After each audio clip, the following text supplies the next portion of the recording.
Ainda falando sobre o Casa de Paz, eu queria ler para você Lucas capítulo 10, o verso de número 5. A palavra do Senhor diz assim: ao entrarem numa casa, digam primeiro, paz seja nesta casa. Declare comigo e diga, paz seja nesta casa. Essa é a vontade de Deus, revelada em Cristo, para cada lar. Amém? A vontade de Deus é que cada lar possa experimentar a paz que somente Jesus ele pode oferecer.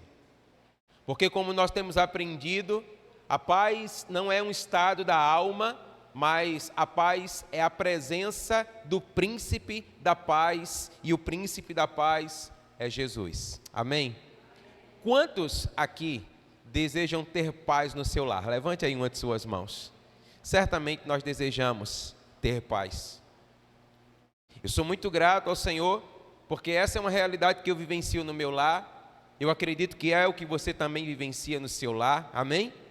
Mas existem muitos que ainda não experimentam tal paz. E se você for observar os versos iniciais do capítulo 10 de Lucas, o Senhor deu uma ordem para os seus discípulos. Ele disse, olha, vocês devem ir. E vocês devem ir até as casas. E quando vocês chegarem numa casa, a sua saudação deve ser uma declaração: paz sobre esta casa. Amém? E é exatamente isso que nós vamos estar realizando nas próximas semanas na nossa campanha Casa de Paz, como disse aqui a nossa pastora. E a próxima quinta-feira é um dia muito especial. É um dia onde, profeticamente e em obediência à palavra do Senhor, nós vamos sair pelas ruas da nossa comunidade, em célula, e nós vamos estar anunciando paz sobre os lares da nossa comunidade, amém? Porque essa é a vontade do Senhor. Ah, mas e se eles não desejarem? O próprio texto diz para nós, sacuda o pó dos vossos pés e siga adiante. Porque muito provavelmente você vai encontrar lares sedentos de paz, amém? E nesses lares, você vai ministrar a paz do Senhor Jesus ali sobre aquela família. Então eu quero convidar você a orar comigo. Eu queria que você pudesse se colocar de pé em nome de Jesus. Se tem alguém aí ao seu lado, perto, que é alguém da sua célula, eu queria que você pudesse se juntar com essa pessoa nessa hora, porque esse vai ser o seu alcance. Você vai se aproximar dessa pessoa, juntos vocês vão estar saindo pela comunidade para declarar que a paz no nome de Jesus. Então creio, irmãos, que nas próximas semanas, em nome de Jesus, toda ausência de paz, ela será dissipada pelo poder que há no nome de Jesus. Eu ouvi um amém aí? Amém. Aleluia. Então, em nome de Jesus, eu queria que você começasse a orar nessa hora. Peça ao Senhor paz sobre a sua casa, mas peça ao Senhor também paz, para que você possa levar aos lares de muitos lares na nossa comunidade na próxima semana. E nós já declaramos no nome de Jesus que enfermos serão sarados. Nós declaramos em nome de Jesus que demônios vão ser expulsos. Declaramos em nome de Jesus que vai haver salvação, que vai haver um grande movimento do céu nos próximos dias na nossa comunidade, amém?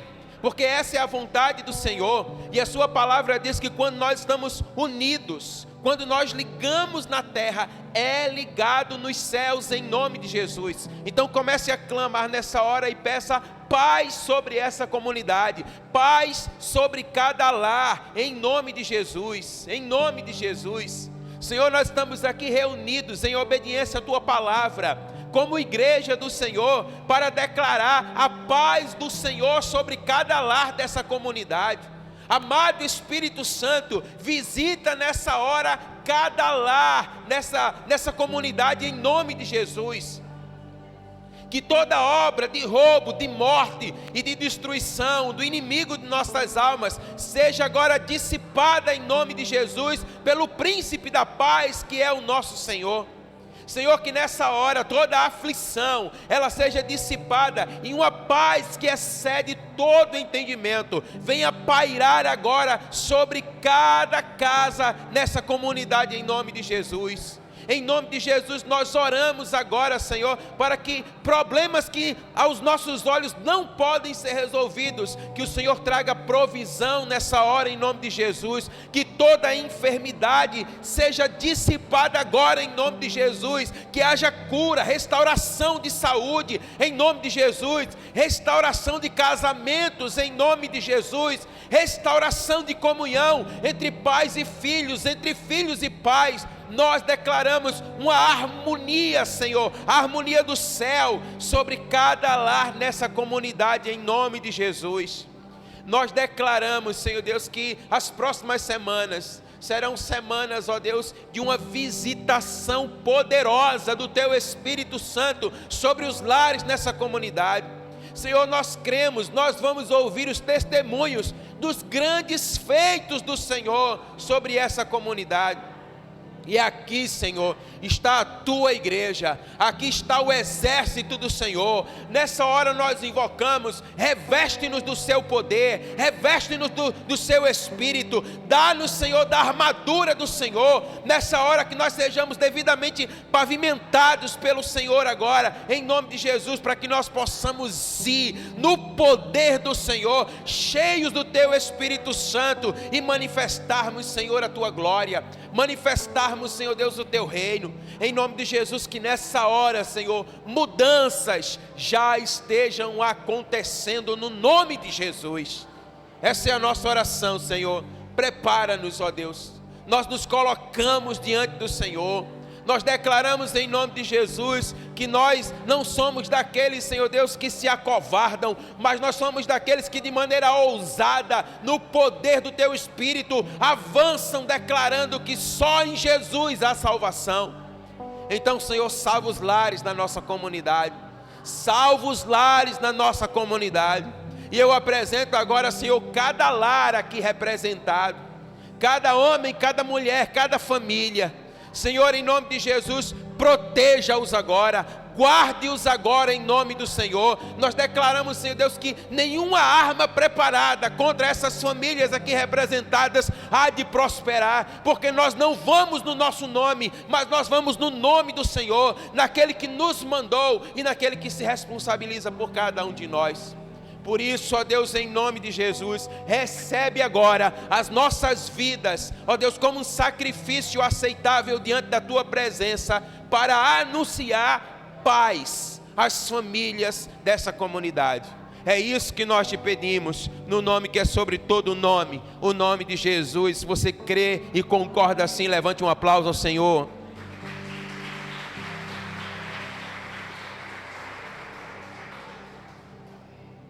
Glória a Deus. Quantos desejam, irmãos, ver lares transformados pelo poder que há no nome de Jesus? Amém? Saiba que você é uma peça fundamental para que isso possa acontecer. O Senhor conta com você, amém? Você já parou para pensar? Que privilégio. A palavra diz que os anjos, eles anelaram por poder cumprir com esse propósito, mas a eles isso não foi confiado. O Senhor confiou a nós. É um privilégio muito grande você poder anunciar a paz que há no nome de Jesus. Amém? Se prepare, porque você será tremendamente usado, para que o Senhor faça maravilhas nos lares de muitas famílias. Amém? Vamos abrir a nossa Bíblia no livro do profeta Oséias, capítulo 4.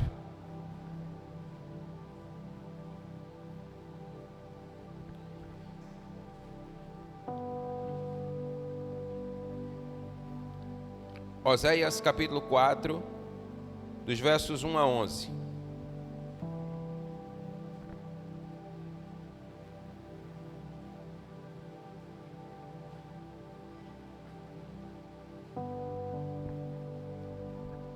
A palavra do Senhor diz assim, Oséias 4, de 1 a 11. Ó israelitas, ouçam a palavra do Senhor. O Senhor apresentou acusações contra vocês. Não há fidelidade, nem bondade, nem conhecimento de Deus em sua terra. Vocês fazem votos e não os cumprem. Matam, roubam e cometem adultério. A violência em toda parte. Um homicídio atrás do outro. Por isso, a sua terra está de luto. E todos desfalecem. Até os animais selvagens, as aves do céu e os peixes do mar estão desaparecendo. Não apontem o dedo para outra pessoa, não tentem escapar da culpa. A minha queixa é contra vocês, sacerdotes. Vocês tropeçarão em plena luz do dia, e seus profetas cairão com vocês durante a noite.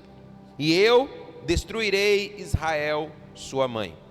O meu povo está sendo destruído porque não me conhece. Porque vocês, sacerdotes, não querem me conhecer, eu não os reconhecerei como meus sacerdotes. Porque se esqueceram da lei do seu Deus, eu me esquecerei dos seus filhos. Quanto maior o número de sacerdotes, mais eles pecam contra mim. Trocaram a glória de Deus pela vergonha dos ídolos. Quando o povo traz suas ofertas pelo pecado, os sacerdotes se alimentam. Por isso, eles se alegram quando o povo peca. E assim como são os sacerdotes, assim é o povo.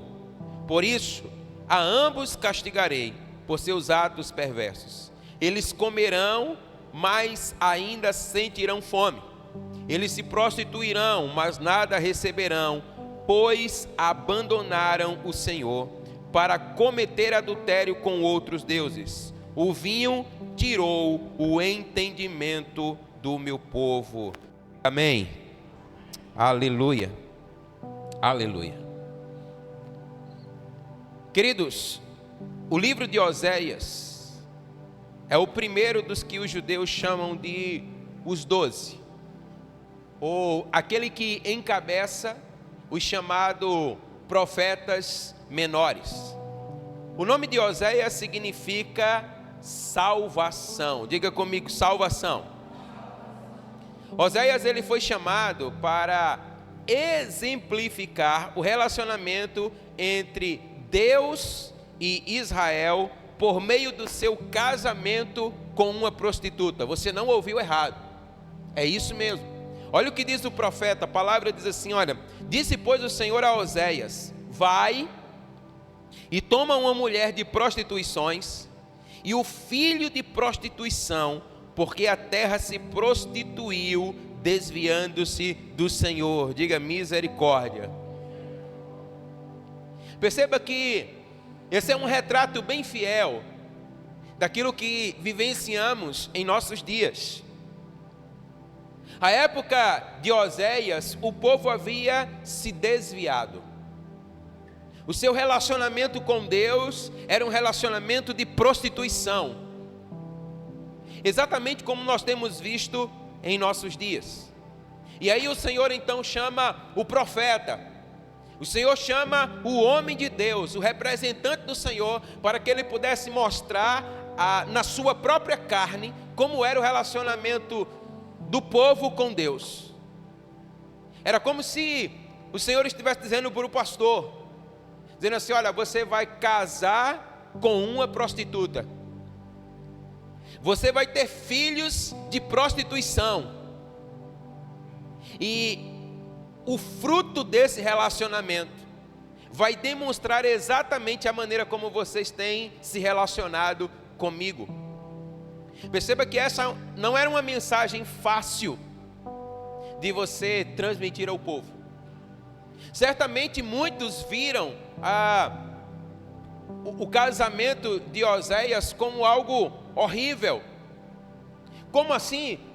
O homem de Deus casando-se com uma prostituta e tendo filhos de prostituição. E a palavra do Senhor para o povo era: isso te ofende? Isso deixa você alarmado? A verdade é que é exatamente assim que vocês têm se relacionado comigo. Vocês se desviaram da minha presença. Uma mensagem muito forte que o profeta anunciava a partir da sua própria vida. Mas sabe o que é interessante? Que quando Oséias começou a profetizar, a sua profecia ela começou no final de um período de grande prosperidade material. As coisas estavam indo muito bem, materialmente falando, para a nação de Israel. E parece que há uma tendência em nós, de que quando as coisas começam a caminhar bem na nossa vida, nós acabamos por nos esquecer do Senhor. Nós nos envolvemos tanto com as bênçãos do Senhor, que nós acabamos por nos esquecer daquele que é a fonte de todas as bênçãos. E foi exatamente isso que estava acontecendo aqui.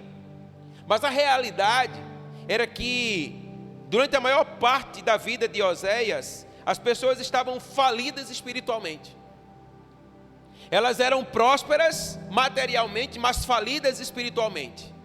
Ou seja, elas trabalhavam muito pelo seu bem-estar, né, por ter coisas, mas não havia um trabalho correspondente para ter a presença de Deus na sua vida. Mas isso ainda não era o pior. A palavra de Deus vai dizer para nós, lá em 2 Crônicas 27, 2 e também em 2 Reis 15, 35, que os líderes, eles permitiam que a nação de Israel praticassem a idolatria. Praticassem a prostituição espiritual. Então, o que é que nós percebemos aqui? Que aqueles que foram chamados para tornar o povo conhecedor da vontade de Deus, eles simplesmente permitiam que as coisas acontecessem de uma maneira que não era a vontade de Deus. E é então que o Senhor levanta um homem chamado Oséias e diz: casa com uma prostituta, tenha filhos de prostituição com ela, porque esse povo precisa ver a maneira como eles estão se relacionando comigo. Eles se recusaram a entender ou reconhecer que toda a bênção que eles tinham em suas vidas, ou toda a riqueza que eles possuíam, vinha do Senhor. E assim, eles se distanciavam cada vez mais da presença do Senhor. Eles andavam cada vez mais buscando os seus próprios interesses.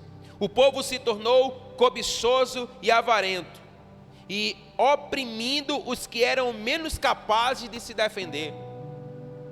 Querido, quando nós olhamos para esse texto, parece que esses dias estão acontecendo hoje.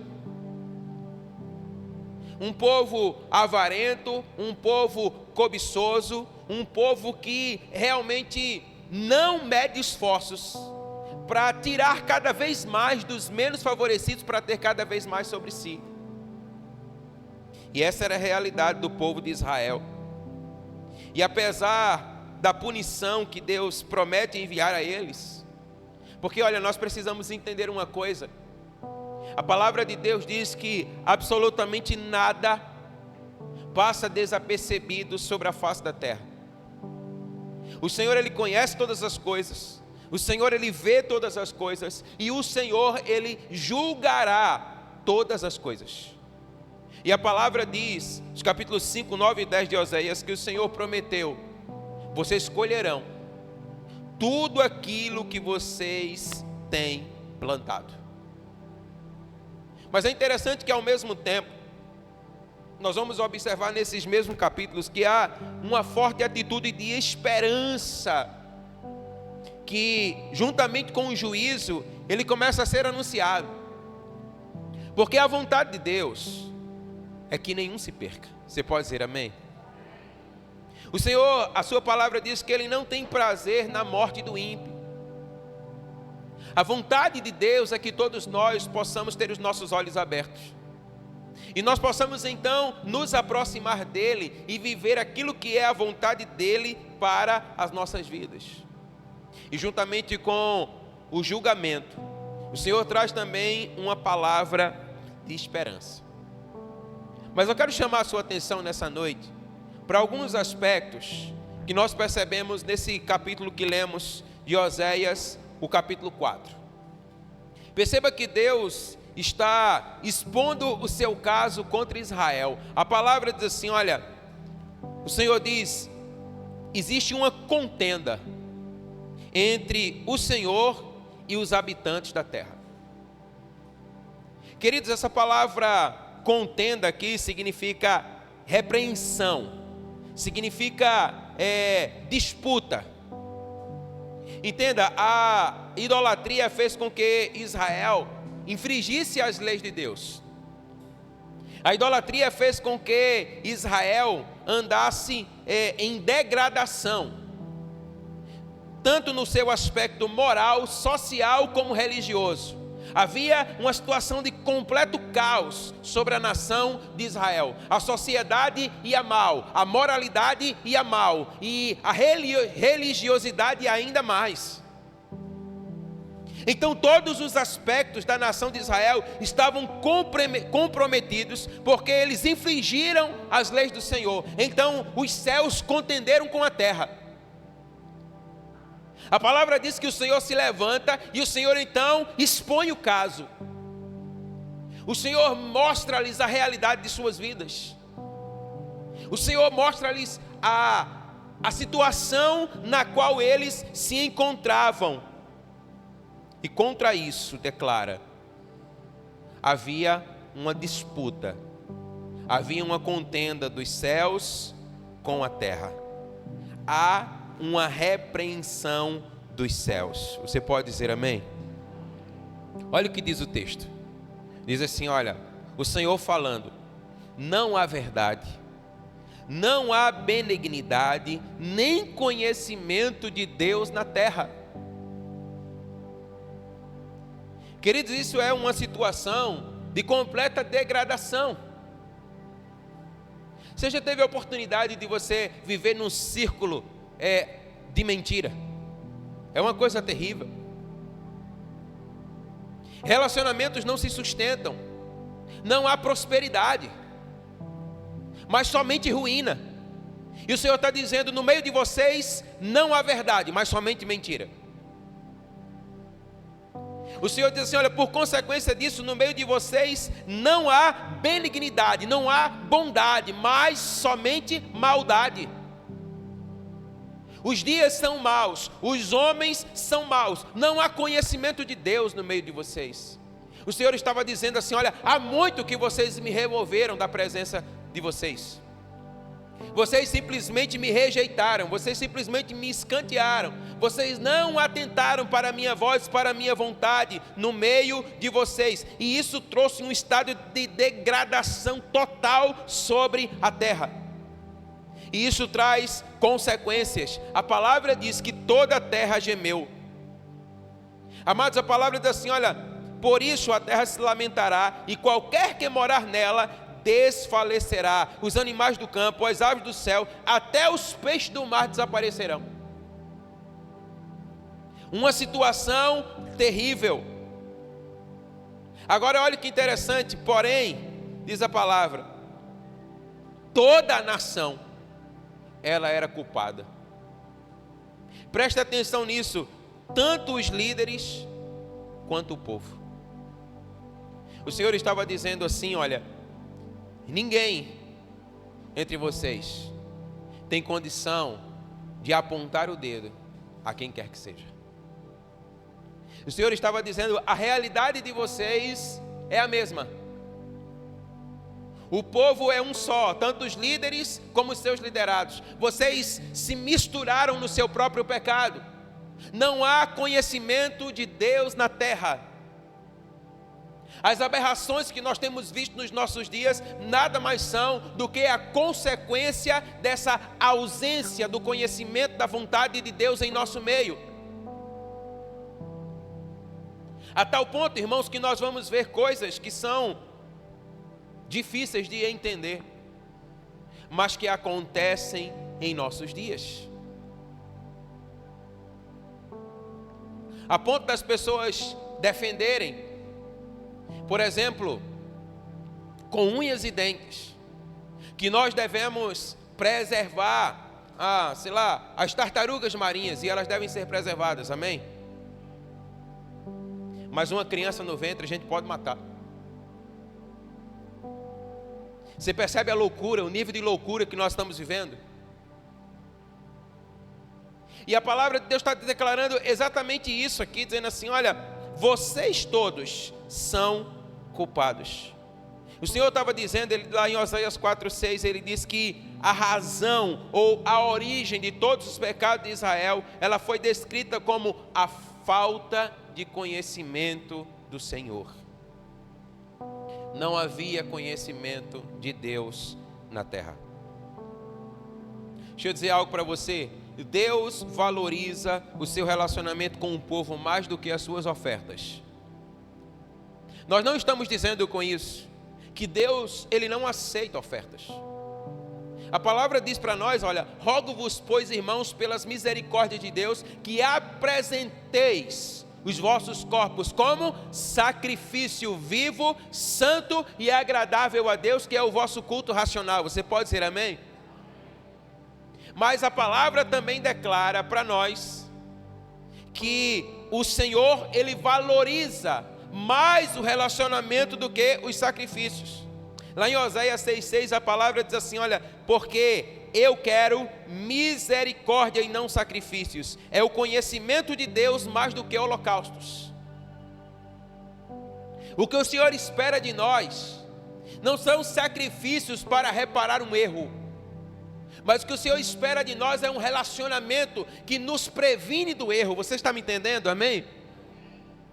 Então era exatamente isso que o Senhor estava declarando. Ele está dizendo aqui, olha aqui, mais do que as realizações materiais ou físicas, ou aquilo que se pode fazer para Deus, ou em nome de Deus, o que o Senhor espera verdadeiramente é a intenção do seu coração. É a intenção do seu coração. O Senhor, ele deixa claro o seu desejo de que todo homem possa estar envolvido na busca pelo conhecimento dele. E quantas vezes nós não queremos ser aceitos pelo Senhor por aquilo que nós fazemos, por aquilo que nós oferecemos, por aquilo que entregamos. Mas você precisa entender aquilo que a palavra de Deus está dizendo. Como eu disse, olha, Deus não está declarando que não valoriza a entrega dos nossos sacrifícios, mas Ele deixa bem claro que isso precisa ser precedido por uma disposição interior do coração. É a atitude do coração. A palavra vai dizer para nós, lá em Gênesis 4, que Caim e Abel levaram uma oferta ao Senhor. Diga amém. Você conhece essa história. Mas o que eu chamo a sua atenção é que ambos compareceram com uma oferta diante do Senhor. Tanto Caim quanto Abel. Mas a palavra diz que a um o Senhor aceitou e a outro o Senhor rejeitou. Logo o Senhor deixa muito claro para cada um de nós que o que vale para Ele não é aquilo que nós oferecemos com as nossas mãos, mas o que vale para Ele verdadeiramente é aquilo que nós entregamos com o nosso coração. E aquilo que nós entregamos com as nossas mãos deve ser somente uma extensão da entrega interior, da disposição do coração, amém? Então a palavra vai dizer para nós que a Abel, o Senhor o aceitou e também a sua oferta. Ao passo que Caim, o Senhor o rejeitou e também a sua oferta. Deus vê o coração. Declare isso para essa pessoa que está ao seu lado. Diga para ela, Deus vê o coração. Diga assim, Ele conhece as suas intenções. Ele conhece, irmãos. A sua palavra diz que antes mesmo que qualquer palavra saia da nossa boca, o Senhor conhece. O Senhor conhece quando nós fazemos para a sua glória, E o Senhor conhece quando nós fazemos para a nossa autopromoção. O Senhor conhece quando nós fazemos para que Ele seja glorificado. E Ele sabe que quando nós fazemos para aparecer. E muitas vezes nós podemos até ser aceitos pelos homens. Mas nada passa desapercebido diante dos céus. Ele verdadeiramente conhece todas as coisas. Por isso Ele disse, olha, eu não me comprazo, eu não tenho alegrias em sacrifícios. O Senhor aqui está falando do sacrifício do tolo. Ele está dizendo assim, olha, o que eu quero é misericórdia. O que eu quero é conhecimento. O que eu quero é relacionamento comigo. O que eu quero é entrega, eu quero é intimidade. Eu quero estar no meio de vocês. Eu quero que vocês estejam comigo. Até havia, a princípio, prosperidade em Israel. Mas se Deus não está presente, queridos, cumpre-se a sua palavra. Quando diz, os fortes ventos virão e baterão contra aquela casa, e a casa que não tem um firme fundamento, ela vai cair, declara a sua palavra, grande vai ser a sua queda. A tal ponto que o Senhor disse, olha, vocês até começam a prosperar. Você já parou para notar que às vezes famílias começam a prosperar materialmente, financeiramente, e isso é a derrocada e a destruição do lar? Eu já vi inúmeras histórias assim. Porque acaba que a bênção se tornou um ídolo. A idolatria tomou o lugar que deveria ser o lugar de Deus no coração do homem e no coração da mulher. E o Senhor então diz, olha, não há verdade, não há bondade no meio de vocês, mas somente destruição. E essa era a contenda do céu com a terra. O Senhor estava dizendo, será que vocês não percebem? Será que vocês não estão discernindo? Será que vocês não conseguem enxergar a realidade daquilo que está acontecendo? E perceba, não havia mais presença de Deus no meio do povo. Mas o que nós precisamos entender aqui é que, de maneira alguma, o Senhor está se fazendo indisponível para o povo. Foi o povo que rejeitou o Senhor. Foi o povo que deliberadamente rejeitou o Senhor. E o Senhor sabia que eles não poderiam cumprir a sua responsabilidade de amá-lo sem diligência. Eu queria que você abrisse sua Bíblia comigo lá em Deuteronômio 6, de 4 a 9. Eu quero ler com você.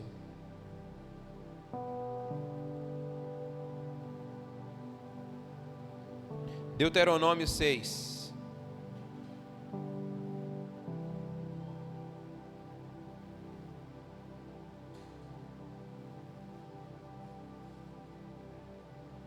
A partir do verso 4.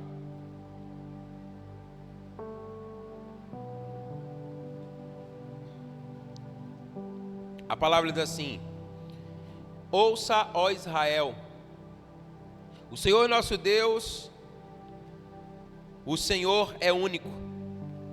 Ame o Senhor seu Deus de todo o seu coração, de toda a sua alma e de toda a sua força. Guarde sempre no coração as palavras que hoje eu lhe ordeno. Repita-as com frequência a seus filhos. Converse a respeito delas quando estiver na casa e quando estiver caminhando, quando se deitar e quando se levantar. Amarre-as às mãos e prenda-as à testa como lembrança. Escreva-as nos batentes das portas da sua casa e em seus portões. Diga amém. Para os judeus, esse é o texto mais importante do Antigo Testamento. O próprio Senhor Jesus faz menção de Deuteronômio 6,5 quando ele diz: o primeiro e grande mandamento é: ame o Senhor. Perceba o que a palavra está dizendo. Não, você não tem que fazer para Ele. Você tem que amá-lo. O Senhor está dizendo: ouça, ó Israel. A primeira disposição do vosso coração deve ser amar o Senhor, se entregar a Ele, se submeter a Ele, envolver-se com Ele, deixar-se ser envolvido por Ele. Não se trata, amados irmãos, de fazer para Deus. Pastor, então significa que nós não devemos fazer absolutamente nada para Ele? Não, nós devemos fazer absolutamente tudo. Mas todo o nosso fazer deve ser somente uma consequência, uma expressão do nosso amor. Amém?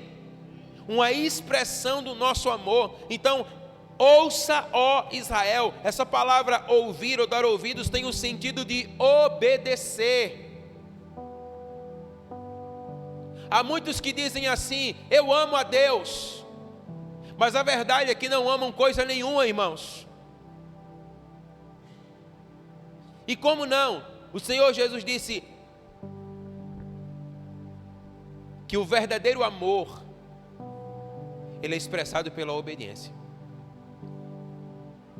Aquele que tem os meus mandamentos e os guarda, esse é o que me ama. E aquele que me ama será amado por meu Pai. E eu também o amarei e me manifestarei a Ele. Manifestar, querido, fala de presença. Fala de você experimentar Deus em você. Então a palavra está dizendo: ouça, ó Israel. Ou seja, a palavra está dizendo: deem ouvidos. Ou seja, a palavra está dizendo: obedeçam. Obedecer o quê? Obedecer em amar. Obedecer em se entregar. Os que verdadeiramente amam o Senhor, assim diz o Senhor Jesus Cristo, são os que guardam a sua palavra. Aí muitas vezes nós vamos dizer: não, mas nós amamos. Deixa eu perguntar para você. Você é casado com alguém e você declara constantemente à sua esposa: eu te amo. Mas você está o tempo todo adulterando. Que amor é esse? Será que você verdadeiramente ama? E a palavra está dizendo que muitas vezes assim é o nosso amor para com o Senhor. Nós dizemos que o amamos, mas nos prostituímos com outros deuses. Nós dizemos que o amamos, mas não guardamos a sua palavra. Dizemos que o amamos, mas não atentamos para os seus mandamentos. Isso não é amor. Verdadeiramente isso não é amor. A palavra diz: ouça, ó Israel, amarás o Senhor teu Deus. Esse é o primeiro mandamento. Queridos, Moisés está ensinando não somente a prioridade de crer em Deus, mas ele está ensinando também um meio para preservar a sua crença. O seu relacionamento com Deus, ele não será mantido ou preservado pelo seu serviço. Quantas vezes já não me procuravam e disseram assim: pastor, fulano se converteu, ainda tem muita coisa do mundo na vida dele, ele precisa ser colocado em algum ministério para que ele não possa se desviar. Irmão, ele já está desviado. Se você não servir ao Senhor por amor, o Senhor não aceitará o seu sacrifício. Deve haver essa predisposição no coração de amá-lo com toda a tua força, com todo o teu entendimento.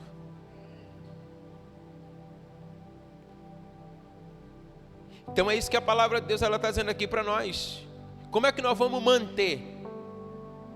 Como é que nós vamos manter esse nosso crer em Deus? Através do relacionamento com Ele, através de uma intimidade com Ele, através de uma busca diária, de uma entrega diária a Ele, de uma submissão diária à sua vontade e ao seu querer, de um envolvimento e de um relacionamento com o seu Espírito. Por isso o Senhor diz: eu não quero o seu sacrifício,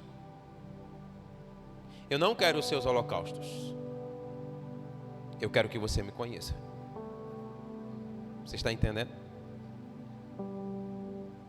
O Senhor estava dizendo: vocês estão como vocês estão porque há falta de conhecimento de quem eu sou no meio de vocês. Então eu não quero os seus sacrifícios, eu só quero que vocês me queiram. Eu só quero estar no meio de vocês. Quando a nossa relação com o Senhor é baseada em sacrifícios e holocaustos, a única coisa que prevalece, irmão, é o perjurar. A única coisa que prevalece é o mentir, o matar, o furtar, adultérios e homicídios sobre homicídios. Olha o que diz aí em Oséias 4:2. Veja novamente, nós lemos esse texto, mas eu quero citá-lo outra vez. Oséias 4:2, a palavra diz assim: olha, vocês fazem votos e não cumprem. Vocês oferecem sacrifícios, mas vocês não cumprem. Pelo contrário, ele diz assim: olha, vocês matam, roubam, cometem adultério, há violência em toda parte, um homicídio atrás do outro. O Senhor está dizendo: só há maldade no meio de vocês. E o chamado do Senhor então é: me conheçam. Permitam que eu esteja no meio de vocês. Violência e derramamento de sangue são as razões primárias para que a presença de Deus fique distante do seu povo. O Senhor, amados, Ele não tolera tal violência. O Senhor, Ele não se compraz em tal violência. O derramamento de sangue inocente programa a terra e a faz clamar por justiça. Você lembra de quando Caim matou Abel? A palavra diz que o Senhor chega para Caim e diz assim: ei Caim, tudo bem? Onde é que está teu irmão? Por acaso sou eu o guardador do meu irmão? E o Senhor olha para ele e diz: o sangue do teu irmão clama desde a terra até mim.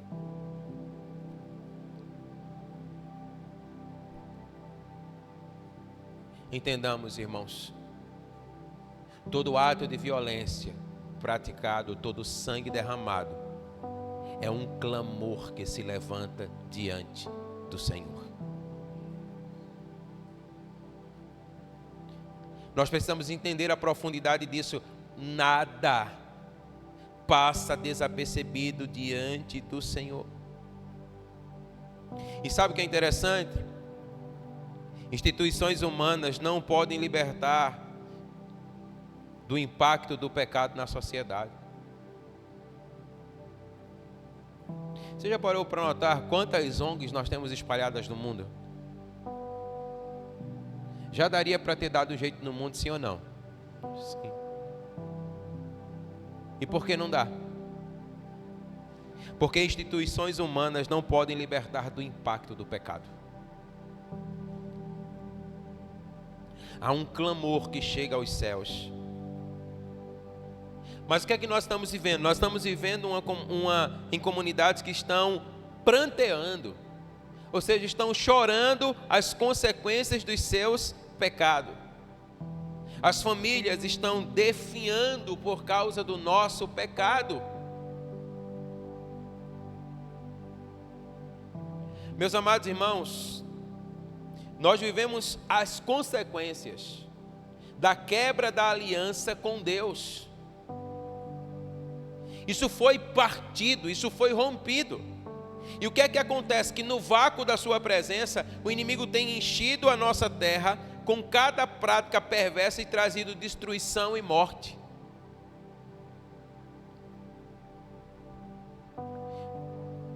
Mas veja a instrução do Senhor. Todavia, ninguém contenda, nem qualquer repreenda, porque o teu povo é como os que contendem com o sacerdote. Olha o que a palavra está dizendo. O Senhor está declarando e dizendo assim, olha, que o pecado do povo nada mais é do que uma extensão do pecado dos sacerdotes. Essa é a hora que você deve dizer assim, misericórdia. Oséias 4:9 diz assim, ó: assim como são os sacerdotes, assim é o povo. Por isso a ambos castigarei por seus atos perversos. O Senhor está dizendo assim, ei, não é hora de vocês apontarem o dedo. Não é hora de vocês declararem o pecado do povo, mas é hora de vocês se voltarem contra o pecado que é de vocês. O pecado é meu. É como diz uma canção do Judson, né? O problema sou eu. O pecado está em mim. É muito fácil, irmãos, nós olharmos para o pecado do povo. É muito fácil nós apontarmos o erro do outro. Tanto é que certa vez Jesus ele diz assim: como é que vocês conseguem ver o cisco no olho do irmão de vocês e vocês não veem a trave que está no olho de vocês? Sim, é verdade que todo cisco precisa ser removido, mas o que o Senhor está dizendo é que antes de remover o cisco do olho do outro, nós precisamos remover a trave que está no nosso olho. Será que nós conseguimos compreender aquilo que a palavra do Senhor está dizendo para nós? O Senhor está dizendo assim, olha, vocês comem e não se fartam, vocês se entregam à sensualidade, mas não se multiplicam. O Senhor está dizendo, haverá morte. Não é exatamente isso que nós temos visto nos nossos dias. A bênção do Senhor para a humanidade foi crescei e multiplicai, mas hoje, irmãos, nós queremos matar no ventre. E o Senhor está dizendo, os sacerdotes, entendam. E aí você precisa compreender que o sacerdócio hoje é universal. Cada um de nós somos sacerdotes diante do Senhor. Cada um de nós temos uma responsabilidade. E o Senhor, portanto, está dizendo: vocês comem, mas vocês não se fartam. Vocês se entregam cada vez mais aos prazeres de vocês. O Senhor está dizendo assim, olha, vocês se lambuzam nos seus pecados.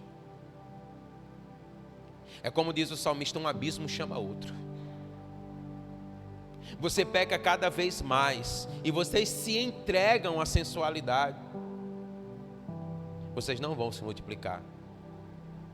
O Senhor está dizendo, a morte se estabelecerá no meio de vocês, porque ao Senhor vocês deixaram de adorar. Então o Senhor diz, é tempo de se arrepender. O Senhor diz assim, olha, é tempo de chorar. É tempo de prantear pelos nossos pecados. Irmãos, vocês já pararam para notar como o mundanismo ele entrou na igreja, quando deveria ser o contrário? Nós deveríamos salgar a terra, mas parece que a terra tem tornado o nosso sal insípido. Aqueles que deveriam ser o padrão de moralidade são imorais. Irmãos, nós temos visto toda sorte de maldade nos púlpitos da igreja brasileira. adultérios, traições. E o Senhor está dizendo assim para nós: olha, vocês devem se arrepender. Vocês devem chorar pelos pecados de vocês. Precisamos nos arrepender por participar do derramamento de sangue, da violência que tem sido praticado na nossa terra. É interessante que nós sabemos tudo sobre vida espiritual, exceto como vivê-la. A gente tem tudo na ponta da língua. A gente sabe como tem que proceder, a gente sabe o que tem que fazer, a gente sabe como tem que se comportar, a gente só não vive. Não é assim que acontece? A gente só não vive. Nós cremos em uma coisa, mas vivemos outra. Essa era a contenda do céu com Israel. Certamente, se fosse hoje como foi na época de Oséias, porque quem mandou Oséias se casar com uma prostituta? Foi Deus. Era como se hoje o pastor chegasse assim: amada igreja do Senhor, Deus me deu uma palavra. E aí está todo mundo na expectativa: pastor, qual é a palavra? Deus mandou eu me casar com uma prostituta. Certamente vocês diriam: está na carne. Isso não foi Deus. Mas a palavra está dizendo para nós que o Senhor disse que foi Deus. Porque Deus estava dizendo: eles precisam ver o que eles estão fazendo comigo.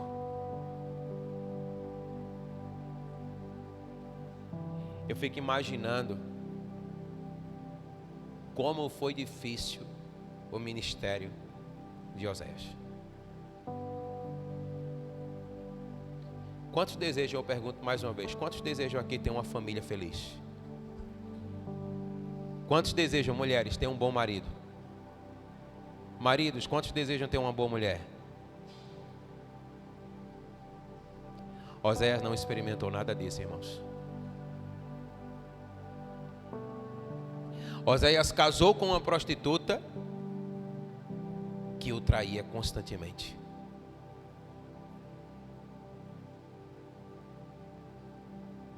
Era como se o Senhor estivesse dizendo: isso dói, não dói, Oséias? Sinta a minha dor. Amados irmãos, nós somos chamados como igreja para sentir a dor do céu na terra. Nós precisamos ser a expressão do Deus vivo na terra. O Senhor nos chamou para expressar através de nós quem Ele é. E certamente isso machucava Oséias, mas essa era a realidade do povo, e era isso que o Senhor queria que o povo pudesse entender. A mensagem do Senhor era: arrependam-se de não buscar a minha face. Precisamos restaurar o nosso relacionamento e a nossa intimidade com o Senhor. Você pode dizer amém? Eu sei, irmãos, eu estou olhando para vocês, eu sei que a palavra está pesada, eu sei que fica difícil até dizer amém, eu sei,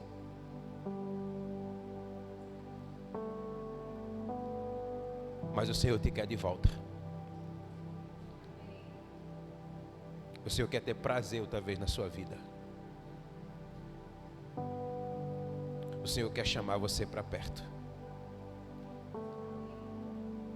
O Senhor disse que ia restaurar Israel. O Senhor disse assim: Oséias, quando ele teve seu segundo filho, porque o primeiro filho, eles colocam o nome de Jezreel, e com isso ele estava dizendo assim: eu estou sinalizando que eu vou julgar a matança que aconteceu em Jezreel, quando o louco do Jeú matou 70 irmãos, por ganância, por poder.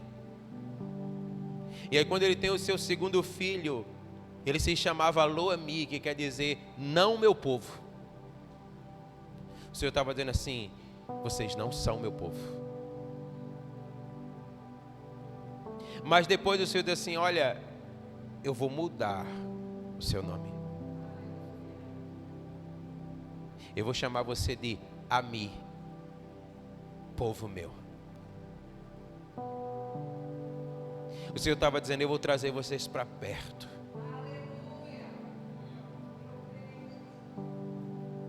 O Senhor ama você. O Senhor não quer você longe. O Senhor, Ele quer você perto. Agora, o altar precisa ser restaurado. O altar precisa ser reparado. Nós precisamos buscar a face do Senhor outra vez, para que a igreja se torne um lugar de habitação da presença de Deus, amém?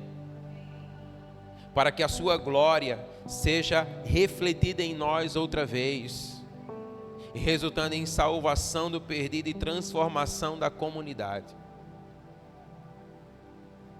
Mas lá em Êxodo 10:3 tem uma palavra que diz assim: até quando você se recusará a se submeter a mim?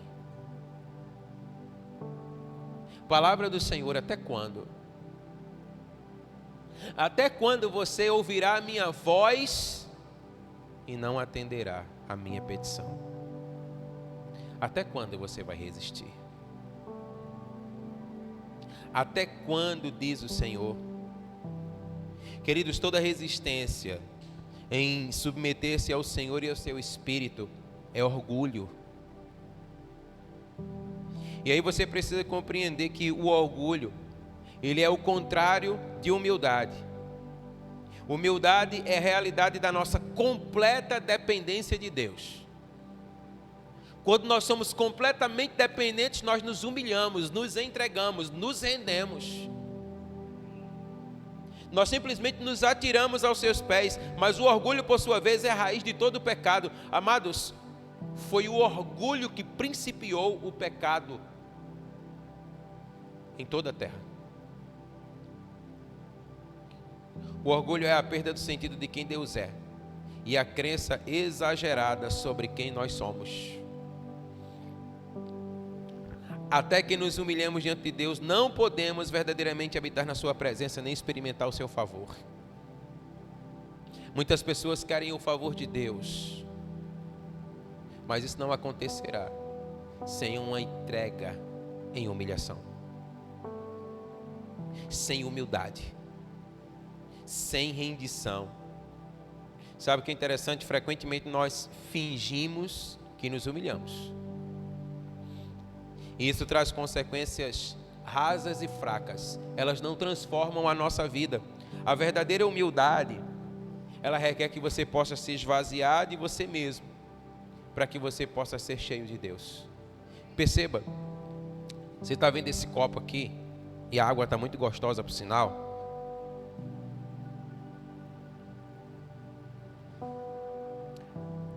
Ele só pode ser cheio porque ele primeiro se esvaziou.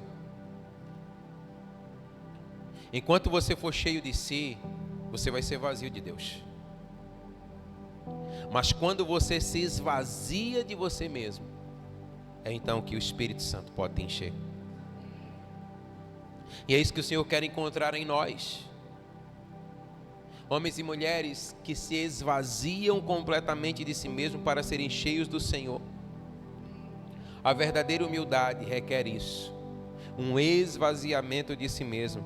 E é aí que nós descobrimos a realidade da presença e do poder de Deus em nossa vida. O chamado do Senhor para as nossas vidas hoje é: chorai, sacerdotes. Eu queria que você se colocasse de pé.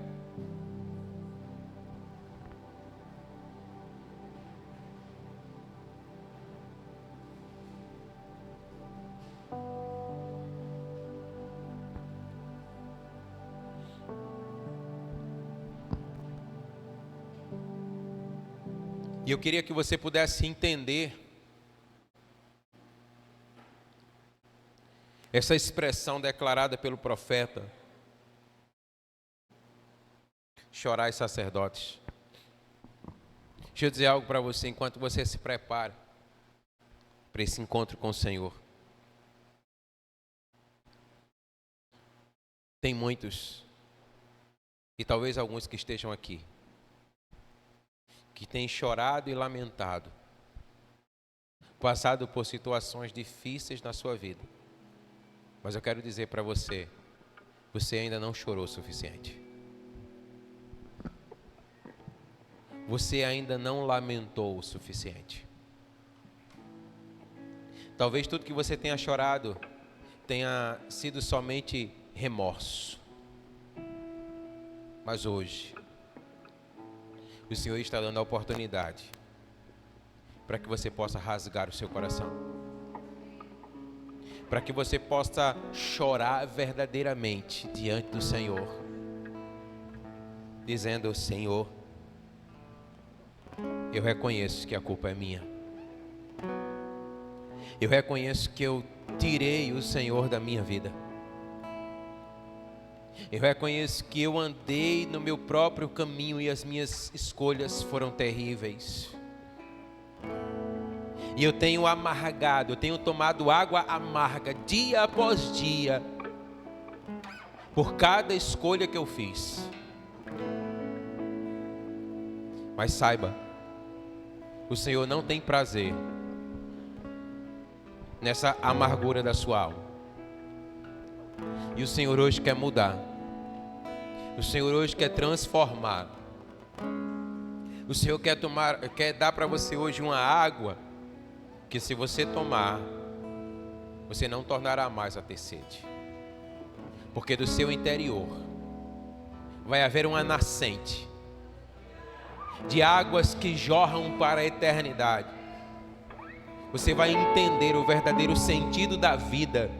Você não vai precisar de coisas para te satisfazer, porque você vai ter aquele que é eterno habitando dentro de você. O Senhor te trouxe aqui nessa noite para definitivamente enxugar dos seus olhos a lágrima, mas colocando as lágrimas verdadeiras, as lágrimas do verdadeiro arrependimento. Em nome de Jesus, lance-se hoje aos pés do Senhor.